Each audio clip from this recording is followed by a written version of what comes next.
Good afternoon. Ito, I'm back again. Ito, nakikita nyo siguro ito. Sasabihin nyo, oh, ano lang yan, Philodendron. Orlando Philodendron. Nakita nyo?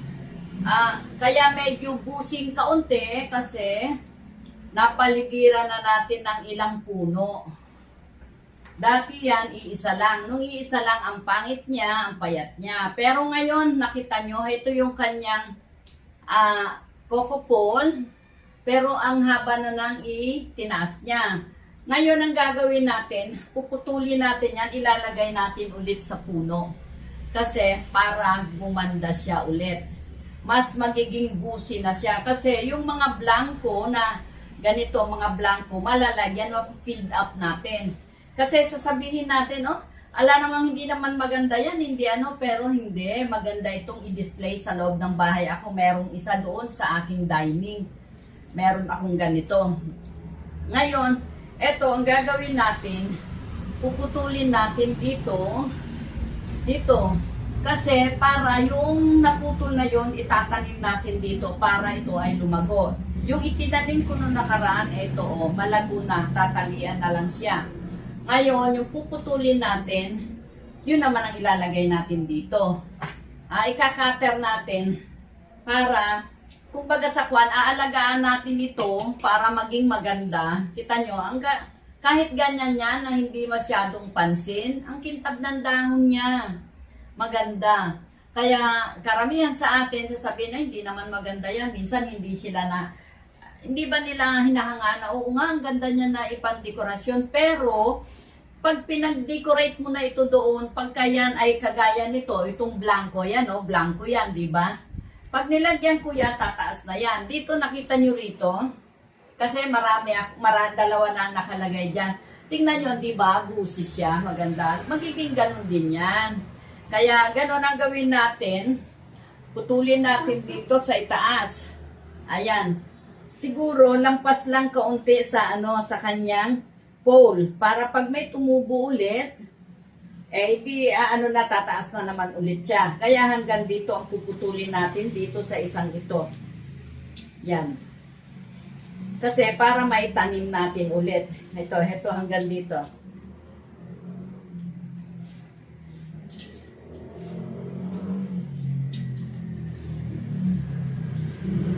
Puro ba yan? Grabe ito natin.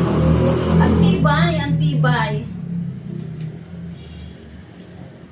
Antibay niya. Oh, ayan. Nakita niyo ba itong natanggal natin? Napakalaki na, di ba? Tapos, ang dami nang niyang ugat. Ayan. Ito yung itatanim natin ulit. Hindi natin itatanim sa paso, kundi doon sa puno niya. Ayan, oh. Di ba nabawasan na siya ng tangkad? Ngayon, dito natin ilalagay sa blankong ito. Oh, nakita nyo yan? Sabi natin to, baka makasugat pa ako.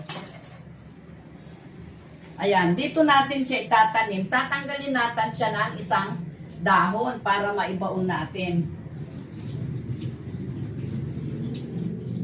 Yan. Tapos, dito sa blankong ito, dito natin itatanim. Nakita nyo? Hindi nyo yata makita. Teka, taasan natin kaunti. Ano ba pwedeng itaas? Tataasan ko kaunti para yung pagtataniman ko, makikita nyo. Hindi yung ibabaw lang. Para, ibig sabihin, talagang nakikita nyo, dinadagdagan natin. Ayan. Oh. Ito, blankong-blanko yan. Nakita nyo, di ba? Wala. Diyan natin itatanim. Oh, lalapit ako. So, tinanggal na natin yung isa. Tanggal na yung isa, nakita nyo? Dito natin siya itatanim para maging busi.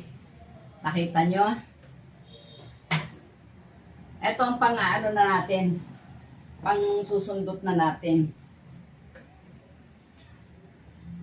Yan na, nakikita nyo yan? Teka, tanggalin natin muna. Hukayan natin muna siya.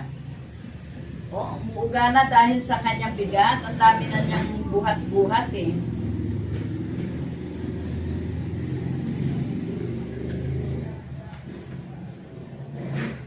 Kasi ganyan lang para yung halaman natin hanggang gumanda ng gumanda. O, pagka wala na tayong tataniman dito sa ibaba, o hindi itanim natin sa ibang paso. Yun ang gagawin natin. Nakita nyo ang daming ugat. O, yan ang ating itatanim dito. Pakakapitin natin.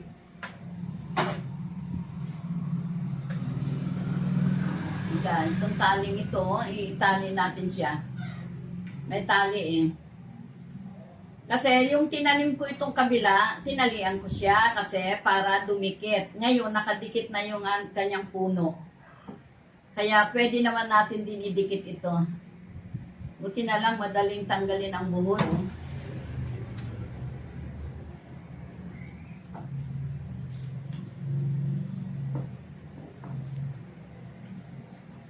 Para makikita nyo talaga kung paano natin pagandahin yung halaman natin.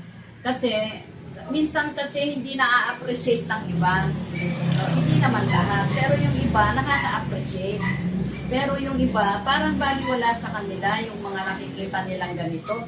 Ano to eh, para at least kung meron kayong ganyan sa bahay, pwede nyong gawin, oh. Paramihin nyo yung mga ganyan nyo. Ayan, oh, tingnan nyo yan. So, pag natali natin yan dyan, ganyan. Teka. Itaas pa natin kaunti. Kasi para, asa na yun nawawala. Yan. Taas natin kaunti para yan, makikita nyo. Ang ganda niyan pagka ito ay na siya, nag-boom na. Ang ganda na yan. At magiging busi na yan lahat pagka ganyang Yan, tali natin. Nakita nyo? Di ba? Sa video, nakita nyo, ang ganda na, di ba?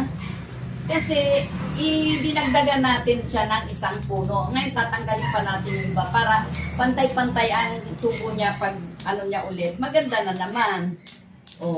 Kasi kaya yung pinutol natin na yun doon, pagka inabot itong mga itinabit natin ngayon, nakita nyo naging busi siya. At pagka tumaas pa yan hanggang doon, mas lalong maganda. Ngayon, tabunan na natin siya.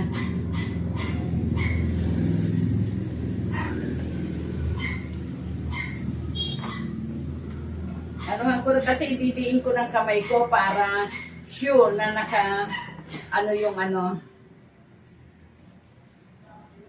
Dito na ako sa taas kasi ang init pa sa baba. Ayan Ididiin natin yan para sigurado na yung kanyang puno hindi nakaangat.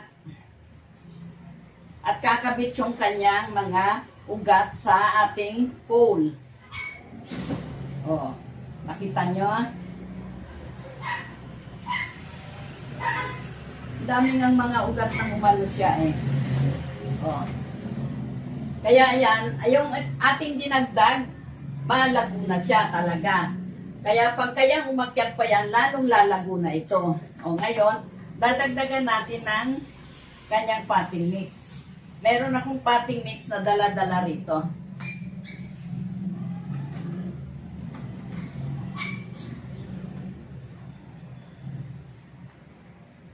Yan. Sa likod ko kasi yung potting mix eh. Wala akong patungan dito. Yung table ko, puno ng halaman.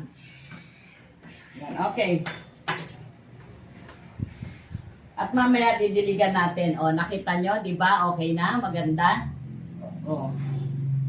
Di ba? Maganda? Thank you. At kung nagustuhan nyo, please thumbs up, like and share, and please subscribe. Thank you and God bless.